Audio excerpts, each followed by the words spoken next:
Hello నమస్తే, నేను journalist Srinivas. ఈరోజు మన తెలంగాణ పేపర్లో వచ్చిన వార్తలను చూద్దాం. సీఎంకు జూపల్లి ఫిర్యాదు, రిజ్వీ వీఆర్ఎస్. ఎక్సైజ్ శాఖ ప్రిన్సిపల్ సెక్రటరీ హోదాలో ఐఏఎస్ రిజ్వీ నిర్ణయంతో ప్రభుత్వానికి నష్టం వాటిల్లిందంటూ సీఎంకు మంత్రి జూపల్లి ఫిర్యాదు. మనస్తాపంతో రిజ్వీ వీఆర్ఎస్ 10 ఏళ్ల సర్వీసు ఉండగానే పదవి విరమణ, 3 ఐఏఎస్లకు అదనపు బాధ్యతలు. రిజ్వీ ఇంకా 10 సంవత్సరాల ఐఏఎస్ సర్వీస్ ఉంది. ఆయన ఐఐటి, ఐఐఎం చదివిండు. 99 ఐఏఎస్ బ్యాచ్, కాన్పూర్ ఐఐటిలో, తర్వాత అహ్మదాబాదు ఐఐఎంలో చదువుకున్న వ్యక్తి. చాలా స్ట్రిక్ట్ ఆఫీసర్ అని పేరు కూడా ఉంది. ఎక్సైజ్ శాఖ ప్రిన్సిపల్ సెక్రటరీకి పనిచేస్తుంటే ఎక్సైజ్ శాఖ మంత్రికి ఆయనకి పుసకట్లేదట, జూపల్లి కృష్ణారావు. అంటే హై సెక్యూరిటీ కోసం మద్యం బాటిల్ పైన వేసే హాలోగ్రామ్ స్టిక్కర్ల టెండర్ల విషయంలో ఇద్దరికీ కుదరలేదని ఈ అంశం పైన ఈరోజు 2-3 పత్రికల్లో వార్తలు రాశారు. నమస్తే తెలంగాణలో అయితే మూటల కొట్లాటలో ఐఏఎస్ బలని రాశారు. నిజంగా మూటల కొట్లాట ఉందా? మూటల కొట్లాట లేని పరిస్థితుల్లోనే 10 సంవత్సరాల సర్వీస్ను కూడా చీఫ్ సెక్రటరీ అయ్యే ఛాన్స్ కూడా ఉంది. ఆయన కేంద్రంలో హైయెస్ట్ డిపార్ట్మెంట్లలో ప్రాధాన్యత ఉన్న పోస్ట్ వచ్చే అవకాశం కూడా ఉంది కేంద్ర సర్వీసులో. అయినప్పటికీ 10 సంవత్సరాల సర్వీస్ని వదులుకునేంత ఒత్తిడే ఉంది అనేది ఇప్పుడు పెద్ద చర్చ. ఒక ఐఏఎస్ ఆఫీసర్ వీఆర్ఎస్ తీసుకుంటుండు. అసలు ప్రభుత్వంలో ఏమవుతుంది, ప్రభుత్వానికి ఏమైంది, ఏం జరుగుతుంది ప్రభుత్వంలో అనేది పెద్ద ఎత్తున చర్చ. ఒకవైపు సమ్మక్క సారక్క టెండర్ల విషయంలో ఇద్దరు మంత్రుల మధ్య కొట్లాట, ఇంకొక ఇద్దరు మంత్రుల మధ్యలో ఇంకొక విషయంలో కొట్లాట. ఒక మంత్రి డైరెక్ట్గా వాళ్ళ సెక్రటరీకి ఫోన్ చేసి ఒక ఫైల్ విషయంలో సంతకం చేసి పంపమంటే ఆ మంత్రికి మంత్రి పైన దురుసుగా ప్రవర్తిన ఐఏఎస్ ఆఫీసరు, నువ్వు చెప్తే నేను సంతకం పెట్టాలని. ఏం జరుగుతుంది ప్రభుత్వంలో? ప్రభుత్వం నిర్వహణ రేవంత్ రెడ్డి గారు చేయలేకపోతుండా, అధికారులపైన మంత్రులపైన పట్టు కోల్పోయిందా అనేది ఇప్పుడు పెద్ద ఎత్తున చర్చ జరుగుతుంది. ఈ హాలోగ్రామ్ టెండర్ల విషయంలో పాత కాంట్రాక్టర్కి ఇవ్వద్దు, కొత్తగా టెండర్లు ఆహ్వానించండి అని చెప్పి మంత్రి చెప్తే వినలేదు రిజ్వీ. పాత కాంట్రాక్టర్లకు మెయిల్ చేయడానికి పాత టెండర్ల వాళ్ళకే మళ్ళా ఆ టెండర్ను అప్పజెప్పడం కోసమే ఆయన తాత్సారం చేసిండు, కావాలని ఆలస్యం చేసిండు అని ఆయన ఆరోపణ. దీని వెనక ముఖ్యమంత్రి గారి మనుషులు ఉన్నారు. పాత వ్యక్తులకే మళ్ళీ టెండర్ వచ్చేటట్టు చేయండి అని రిజ్వీ గారి పైన ఒత్తిడి చేశారని నమస్తే తెలంగాణ రాసింది ఈరోజు. అది కొంత బయట చర్చ కూడా జరుగుతుంది. అంటే ముఖ్యమంత్రికి సంబంధించిన కొంతమంది కోటరీ రిజ్వీ పైన ఒత్తిడి తెచ్చారు. ఆ హై సెక్యూరిటీ హాలోగ్రామ్ స్టిక్కర్ల టెండరు పాత కాంట్రాక్టర్లకు ఇవ్వండి, కొత్త వాళ్ళకి వద్దు, ఆ టెండర్ ప్రాసెస్ నిలపండి అంటేనే నిలిపినట్టు. ఒకవైపు జూపల్లి కృష్ణారావు టెండర్ ప్రాసెస్ పెట్టండి, పాత వాళ్ళని తొలగించి కొత్త వాళ్ళని పెట్టాలని ఈయన. ఈ ఒత్తిడి తట్టుకోలేని పరిస్థితుల్లో వీఆర్ఎస్ తీసుకుంటూ ఆ వీఆర్ఎస్కి చీఫ్ సెక్రటరీకి దరఖాస్తు చేసి చీఫ్ సెక్రటరీ ఆల్రెడీ నిన్ననే ఉత్తర్వులు ఇచ్చిండు వీఆర్ఎస్ని ఓకే చేస్తూ. ఈ నెల 31 నుంచి వీఆర్ఎస్ అమల్లోకి వస్తుంది. ఆ ఉత్తర్వులు వచ్చిన వెంటనే జూపల్లి కృష్ణారావు సీఎస్కి సీఎంకి లెటర్ రాసినట. ఆయన వీఆర్ఎస్ని ఆపండి, ఆయన పైన ఇన్వెస్టిగేషన్ చేయించాలి, ఆయన సర్వీస్ రూల్స్కి విరుద్ధంగా చేసిండు, ప్రభుత్వ వ్యతిరేక కార్యకలాపాలు చేసిండని ఈయన మొత్తుకుంటున్నాడు. మరి ముఖ్యమంత్రి గారికి తెలియకుండా ఒక ఐఏఎస్ ఆఫీసర్ వీఆర్ఎస్ని అనుమతిస్తుందా? చీఫ్ సెక్రటరీ గారు అనుమతించుంటారా? అంటే ముఖ్యమంత్రి గారు తెలిసి ఉంటుంది. అంటే ఇది ఒక రకంగా మళ్ళా ముఖ్యమంత్రికి మంత్రికి మధ్యలో కోల్డ్ వారా, లేదా ఐఏఎస్కి మంత్రికి మధ్యలో కోల్డ్ వారా? ఏది ఏమైనప్పటికీ ప్రభుత్వం ఏమైంది, ప్రభుత్వానికి ఏమైంది? ఈ ప్రభుత్వాన్ని నడపలేని పరిస్థితుల్లో రేవంత్ రెడ్డి ఉండా, ప్రభుత్వం పైన పట్టు కోల్పోయిందా, అధికారులపైన మంత్రులపైన, మంత్రుల గిల్లి కజ్జాలేంది, ఐఏఎస్లకి మంత్రుల గిల్లి కజ్జాలేంటి, ఇది ఎటుపోతుంది? ఇది ఇట్లా జరుగుతుందనే సౌత్ పోస్ట్ అని మొన్న ఒక వెబ్సైట్లో మల్లికార్జున ఖర్గే కాంగ్రెస్ పార్టీ హైకమాండే రేవంత్ రెడ్డి పనితీరు పైన, కాంగ్రెస్ పార్టీ ప్రభుత్వం పనితీరు పైన తీవ్రమైన అసంతృప్తి ఉన్నట్టు ఒక వార్త బయటకు వచ్చింది. అది కూడా కాంగ్రెస్ పార్టీలో ఉన్న కొంతమంది మంత్రులు, ఎమ్మెల్యేలకే ఖర్గేనే చెప్పినట్టు స్వయంగా. రేవంత్ రెడ్డిని ముఖ్యమంత్రిగా సెలెక్ట్ చేయడమే పెద్ద తప్పిదం చేసిన అనిపిస్తుంది. రేవంత్ రెడ్డి పార్టీని ఆగం చేసిండు, పార్టీని మొత్తం ముంచేసిండు. 10 సంవత్సరాల పాటు అధికారంలో ఉంటుందని మేము అధికారంలోకి వచ్చినప్పుడు అనుకున్నాం. కానీ ఈరోజు ఉన్న పరిస్థితుల్లో ప్రభుత్వం పైన తీవ్రమైన వ్యతిరేకత రావడానికి రేవంత్ రెడ్డి కారణం. బీసీ కమ్యూనిటీలో వ్యతిరేకత రావడానికి రేవంత్ రెడ్డి కారణం. బీసీ బిల్లు విషయంలో అవగాహన లోపంతోనే చేసిండు. అది అటు తిరిగి ఇటు తిరిగి కాంగ్రెస్ పార్టీ మెడకే చుట్టుకుందని ఆయన అసంతృప్తి వ్యక్తం చేసిండట. ఇవన్నీ చూస్తుంటే అధికారుల గొడవలు, మంత్రుల గొడవలు, గిల్లి కజ్జాలు, కాంగ్రెస్ పార్టీ అధిష్టానం లీకులు, సౌత్ పోస్టు వ్యాఖ్యానాలు, సంచలనమైన ప్రకటనలు, వార్తలు ఇవన్నీ చూస్తుంటే రేవంత్ రెడ్డి ప్రభుత్వం పైన ప్రజల్లో కూడా తీవ్రమైన వ్యతిరేకత ఉందని గ్రౌండ్ రియాలిటీ కూడా అర్థమవుతుంది. ఇది మొత్తానికి జరుగుతున్న పరిస్థితి. రైట్. వెలుగు పేపర్ చూద్దాం.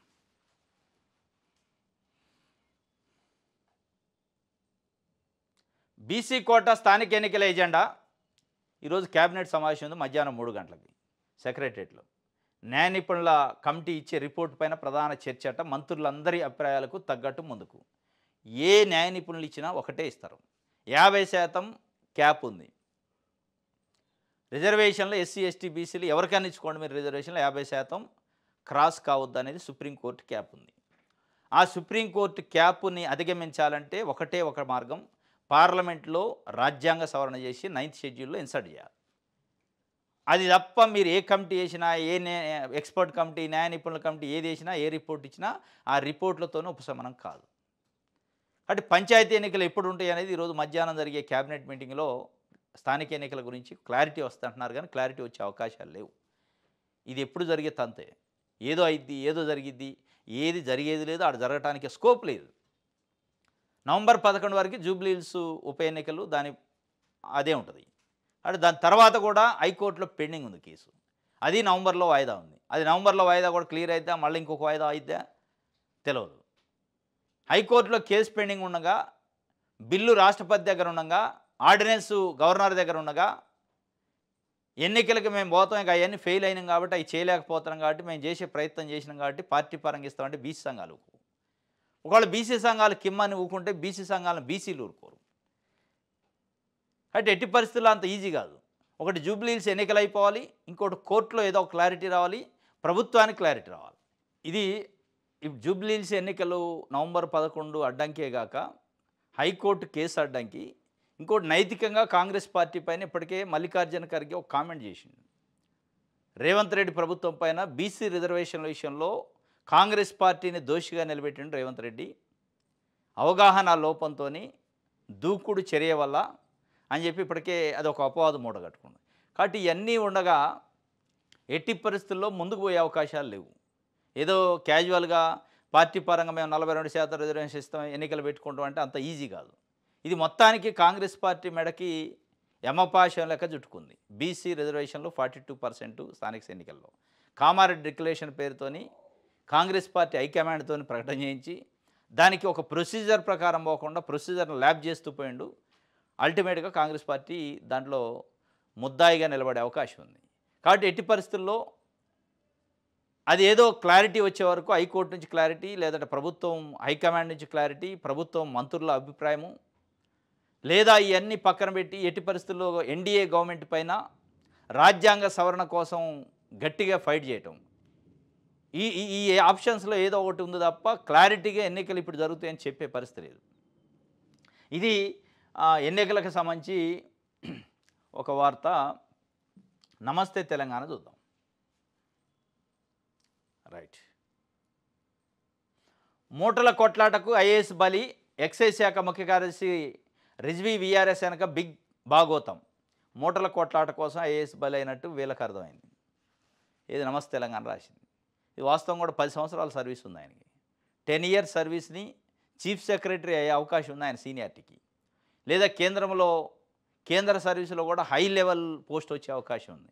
అయినా కానీ వీఆర్ఎస్ తీసుకోవాల్సిన అనివార్యమైన పరిస్థితి వచ్చిందంటే ఏ స్థాయిలో ఒత్తిడి ఉంది, ఏ స్థాయిలో ప్రభుత్వ యంత్రాంగం పనిచేస్తుంది, ప్రభుత్వ పెద్దల ఒత్తిళ్ళు మూటల వాటాల కోసం, పంపిణీల కోసం ఎంత బలి చేస్తున్నారు అధికారులు అనేది ఇప్పుడు స్పష్టంగా ఐఏఎస్ వీఆర్ఎస్తోనే బయటపడ్డది. ఇప్పటికే సమకసారక టెండర్లని రకరకాల ఇష్యూస్లో బయటపడుతుంది. వాటాలు, పర్సెంటేజ్లు, గన్నులు పెట్టి బెదిరియాలు, డెక్కన్ సిమెంట్ని బెదిరియటాలు, ఇవన్నీ చూసిన తర్వాత ఎంత కాదనుకున్నా ప్రభుత్వానికి మకిలి అంటింది. ఆ మకిలి ఇంకా పెద్దదైంది ఐఏఎస్ రిజ్వీ వీఆర్ఎస్తోని. ఇది ఏ స్థాయిలో మరి నష్ట నివారణ చేసుకుంటాడా రేవంత్ రెడ్డి చేస్తాడా లేదో చూడాలి కానీ ఐఏఎస్ అయితే బలైండు. ఇంకోటి రైతునెత్తిన మోడీ పిడిగాట ట్రంప్ ఒత్తిళ్లకు తలొగ్గిన ప్రధాని. అమెరికా పంటలకు తెరుచుకున్న తలుపులు మక్క సోయాబీన్పై ఆంక్షల సడలింపు యోచన. రైతులకు శరాఘాతంగా మోదీ సర్కారు చర్యలు. కేంద్ర సర్కారుపై మరో యుద్ధానికి అన్నదాతలు సిద్ధం. మోదీ హామీ ఇచ్చారని మొన్న దీపావళి వేడుకల్లో ట్రంప్ చెప్పిండు వైట్ హౌస్లో. ప్రధానమంత్రి మోడీకి నాకు చాలా స్నేహబంధం ఉంది, ఆయన నాకు హామీ ఇచ్చిండు. అమెరికా పైన భారతదేశంలో అమెరికా పైన కొన్ని రంగాల్లో ఆంక్షలు ఉన్నాయి. ఫార్మా రంగంలో ఆంక్షలు ఉన్నాయి, వ్యవసాయ రంగంలో ఆంక్షలు ఉన్నాయి. వ్యవసాయ దిగుమతులు అక్కడ నుంచి తీసుకోరు అమెరికా నుంచి. మక్కా సోయాబీన్ సంబంధించిన ఆంక్షలని సడలించారట మోడీ గారు. సడలించినట్టు ఆయన అధికారంగా ఇక్కడ ప్రకటించలేదు కానీ వైట్ హౌస్ ప్రకటించింది. వైట్ హౌస్ నుంచి ట్రంప్ చెప్పిండు నాకు హామీ ఇచ్చిండు సడలిస్తాడు. అంటే రష్యా నుంచి చమురు కొనుగోలు విషయంలో దాన్ని చూపించి బ్లాక్మెయిల్ చేసి 50% సుంకాలు వేసిండు మనకి ట్రంప్. ఆ విషయంలో ఏం కాంప్రమైజ్ అయ్యారు కానీ మొత్తానికి అయితే వ్యవసాయ రంగం విషయంలో ఉన్న సడలింపులు భారతదేశం నుంచి మేము సడలిస్తున్నాం అని చెప్పి మోడీ ఆయనకు హామీ ఇచ్చిండట. ఇక హామీతోని రేపు మాపు ఒకవేళ సడలింపు అధికారికంగా వస్తే భారతదేశం వ్యవసాయ దేశం, వ్యవసాయ ఆధారిత దేశం. 70% మంది వ్యవసాయం మీద ఆధారపడి ఉంటారు. ఆ రంగం పైన డైరెక్ట్గా అమెరికా దాడి చేసే అవకాశం ఉంది. కార్పొరేట్ సంస్కరణల వ్యవసాయంలో సంస్కరణల పేరుతోని కార్పొరేట్ వ్యవసాయం కార్పొరేటీకరణ చేసే అవకాశం ఉంది. కార్పొరేటీకరణ వన్స్ స్టార్ట్ అయిందంటే రెక్కాడితే డొక్కాని రైతులు, సామాన్య రైతులు, చిన్న సన్నకారు రైతుల జీవితాలపైన దాడి చేసినట్టే. ఈ పిడుగు త్వరలో పడబోతుందట. వ్యవసాయ రైతునెత్తిన మోడీ పిడుగు పడబోతుందని నమస్తే తెలంగాణ ఒక వార్త రాసింది. ఈ వార్త వెనక ఫైనాన్షియల్ టైమ్స్ అనే ఒక వార్తా కథనం ఉంది, దాన్ని బేస్ చేసుకొని రాసింది. ఫైనాన్షియల్ టైమ్స్ అనే ఒక మ్యాగజైన్లో ఈ కథనం వచ్చింది. ఈ మోడీ అనుమతి ఇచ్చినట్టు వ్యవసాయ రంగం పైన సోయా మక్క దిగుమతులకి దానిపైన ఉన్న సడలింపులు మొత్తాన్ని ఎత్తేసినట్టు, దాంతోపాటు ఫార్మా రంగంలో కూడా త్వరలో సడలింపులు ఎత్తేస్తాడు. ఇవి నిజంగా ఎత్తేయటం జరిగితే ఈ టైమ్స్ ఫైనాన్షియల్ టైమ్స్ కథనం నిజమైతే అది తప్పనిసరిగా భారతదేశంలో ఉన్న వ్యవసాయ కుటుంబాలపైన రైతులపైన పిడుగుపడ్డట్టే. ఇది భవిష్యత్తులో రాబోయే ఎన్నికలపైన కూడా పడింది. ఇక్కడ చాలా ప్రమాదకరమైన పరిస్థితి. అమెరికా వన్స్ ఎంటర్ అయితే కార్పొరేటీకరణ చేస్తుంది వ్యవసాయాన్ని. వన్స్ కార్పొరేటీకరణ జరిగితే చిన్న సన్నకారు రైతుల జీవితాలు బుగ్గిపాలైతాయి.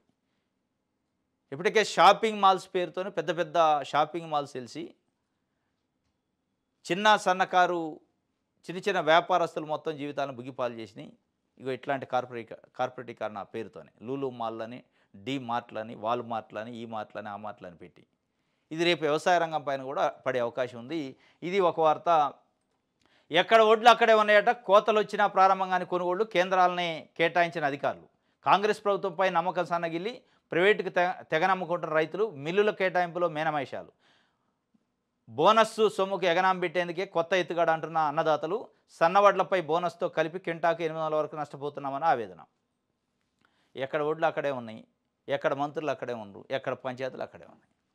వీళ్ళ పంచాయతీలు సరిపోతున్నాయి. మంత్రికి ఐఏఎస్కి, మంత్రికి ఇంకో మంత్రికి, మంత్రికి ముఖ్యమంత్రికి ఈ గొడవలే సరిపోతాయి. రైతుల గురించి పట్టించుకోవట్లే. ఎక్కడ ఒడ్లు అక్కడే ఉన్నాయి. మిల్లులోళ్ళు సీఎంఆర్ రిటర్న్ ఇట్లే, సొమ్ము ఒకటిదైతే సోకు ఒకటిదైంది. రైతులది ప్రభుత్వాన్ని ధాన్యం, దాంతో సోకులు పడేది మిల్లర్స్. మిల్లర్లను కంట్రోల్ చేయాల్సిన అధికారులను పట్టుకునే మంత్రి లేడు. ప్రభుత్వం గాలికి వదిలేసింది యంత్రాంగాన్ని. ఒడ్లు వస్తాయని తెలుసు. ఆగస్టు సెప్టెంబర్కి ఒడ్లు కళ్ళాల్లోకి వస్తాయి. దాన్ని ఎప్పుడు కొనాలనేది ఒక 2 నెలలు ముందే ప్లాన్ చేసుకోవాలి కదా వ్యవసాయ శాఖ. ప్లాన్ లేదు, మన లేదు. ఇక అవి వచ్చి సగం అమ్ముకున్న తర్వాత చిన్నగా వీళ్ళు స్టార్ట్ చేస్తారు. అంటే గవర్నమెంట్ ఇంటెన్షన్ ఉంది అనేది రైతులు అనుకుంటున్నారు. ఇప్పుడు రైతులకి ప్రభుత్వం పైన నమ్మకం సన్నగిలింది. కావాలనే ఇంటెన్షన్లనే కొనుగోలు కేంద్రాలను లేటుగా ఓపెన్ చేస్తున్నారు. ఎందుకంటే సన్న వడ్లకి బోనస్ ఇవ్వాలి. కింటాకు 500 రూపాయలు బోనస్ ఎగ్గొట్టడం కోసం మొత్తం కొనుగోలు కేంద్రాలనే నిర్వీర్యం చేసే ప్రయత్నం. ప్రైవేటు వ్యక్తులకి, ప్రైవేటు వ్యాపారులకి రైతులు అమ్ముకునే దానికి ప్రోత్సాహం ఇస్తున్నట్టు, సైడ్ ఇస్తున్నట్టు అర్థమవుతుంది. ఇది మొత్తానికి బోనస్ని ఎగ్గొట్టే కార్యక్రమం చేస్తున్నారు. బోనస్ని ఎగరాం పెట్టడానికి ఇది ఒక ఎత్తుగడ అని చెప్పి రైతులు అనుకొని నమ్మకం సడలించి ఇప్పటికీ అమ్ముకుంటున్నారట. తులం బంగారం ఏమైంది? చెప్పినట్టు బంగారం ఇవ్వకుంటే బాగుండదు. కాంగ్రెస్ వచ్చినాక ఒక్కటి సక్క చక్కగా అయితే లేదు. కేసీఆర్ ఉన్నప్పుడే అన్నీ మంచిగుండే, మీ ప్రభుత్వం అంతా నాశనం చేసింది. మంత్రి వివేకం నిలదీసిన మహిళలు. సిద్దిపేటలో కళ్యాణ్ లక్ష్మి, షాదీ ముబారక్ చెక్కుల పంపిణీలో మంత్రికి చుక్కెదురు, అప్పులపై చర్చకు సిద్ధమా అని హరీష్ సవాల్ చేసిండట. నేను సిద్దిపేట కాన్స్టిట్యూన్సీలో జరిగింది అధికారిక కార్యక్రమం. మంత్రి వివేకు, అక్కడ సిద్దిపేట ఎమ్మెల్యే హరీష్ రావు ఇద్దరు ఉన్నారు డయాస్ మీద. మహిళలు హరీష్ రావు ముందే మంత్రిని కడిగి పారేశారు. తులం బంగారం ఇస్తానన్నావు, ఏమైంది, ఎటుపోయింది ఆ తులం? ఎందుకంటే కళ్యాణ లక్ష్మి చెక్కులు ఇస్తాను. కళ్యాణ లక్ష్మి కేసీఆర్ ₹1,00,000 ఇచ్చిండు, 1,00,000తో పాటు తులం బంగారం ఇస్తాను. ఆ తులం బంగారం దేవుడు ఎరుగు, కానీ ఉన్న కళ్యాణ లక్ష్మి టైంకి వస్తే బాగానే పరిస్థితికి వచ్చింది. ప్రజలు నిలదీశారు. ఇది భవిష్యత్తులో జరగబోయే స్థానిక ఎన్నికల్లో కూడా గ్యారంటీగా ప్రభుత్వానికి ఇబ్బందికరమైన పరిస్థితి.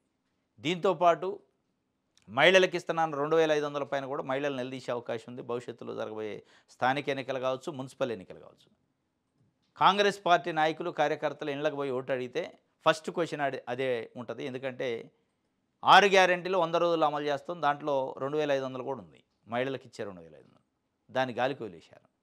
ఇది ఒక వార్త. రైట్, దిశ పేపర్ చూద్దాం.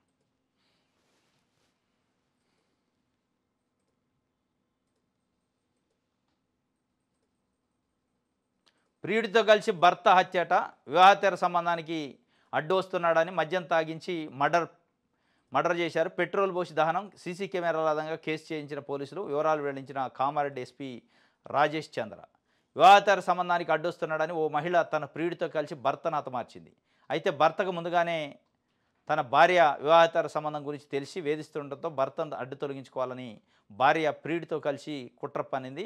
నగర శివార్లకు తీసుకెళ్లి మద్యం తాగించి అనంతరం దాడి చేసి చంపేసి పెట్రోల్ పోసి నిప్పంటించారు. సీసీ ఫుటేజ్ ఆధారంగా కేసును చేయించారట. ఇది ఈ మధ్యకాలంలో రొటీన్ అయిపోయింది. వారంలో 2-3 జరుగుతున్నాయి. ప్రియుడితో కలిసి భర్తను హత్య చేయటం, తినే అన్నంలో విషం కలపటం, తినే అన్నంలో బీపీ టాబ్లెట్లో లేకపోతే ఇంకోటో వయగ్రా కలిపి ఈ మధ్య ఒక ఆమె చంపింది. లేదంటే మద్యం ఎక్కువ తాగించి పెట్రోల్ పోసి చంపేయటం, ఇట్లాంటివి జరుగుతున్నాయి. ఇన్ని జరుగుతున్నా కానీ కుటుంబాల్లో వ్యక్తుల మధ్య జ్ఞానోదయం కలగట్లే. ఇప్పుడు ఇది జరిగిద్ది, ప్రియుడితో కలిసి హత్య చేసింది, దాని తర్వాత ఏంది, వాట్ నెక్స్ట్, నీ జీవితం ఏంది, నీ పిల్లల జీవితం ఏంది అనే ప్రశ్న వేసుకుంటే ఇది ఉత్పన్నం కాదు. ఆ తాత్కాలికంగా క్షణికావేశంలో నాకు అడ్డు వస్తాను కాబట్టి తొలగించుకుంటే అయిపోద్ది అంటే అడ్డు వస్తానని తొలగించను. రేపు అడ్డు ఉండదు, 4 రోజులు ఎంజాయ్ చేస్తాడు ప్రియుడు, వదిలేస్తాడు. అప్పుడు ఏంది, పిల్లల్ని ఏం చేస్తావు, బజారున పడేయటమే కదా. ఇది జరుగుతుంది. ఇట్లాంటి హత్యలు చేసిన వాళ్ళ పరిస్థితి, వాళ్ళ జీవితాలు ఎట్టున్నాయో చూస్తున్నారు. అయినా కానీ బుద్ధి రావట్లే. ఇది నేను కామారెడ్డిలో జరిగింది. రైట్,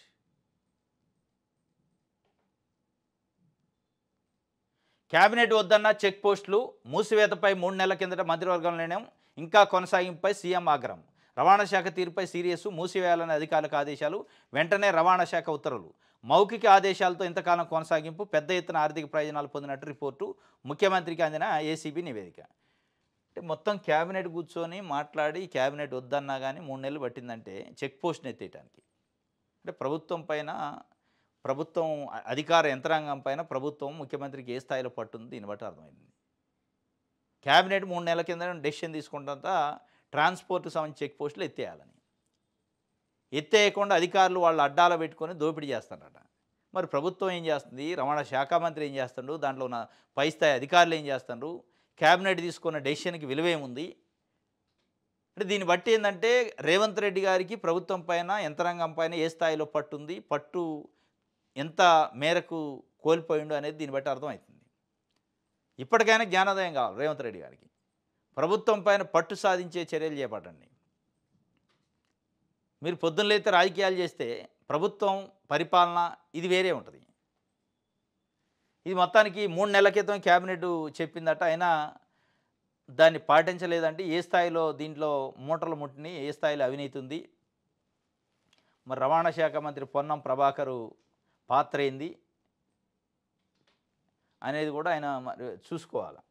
ఇది ఈరోజు న్యూస్ అనాలిసిస్. రేపు తాజా వార్తలతో తిరిగి కలుసుకుందాం. Thank you.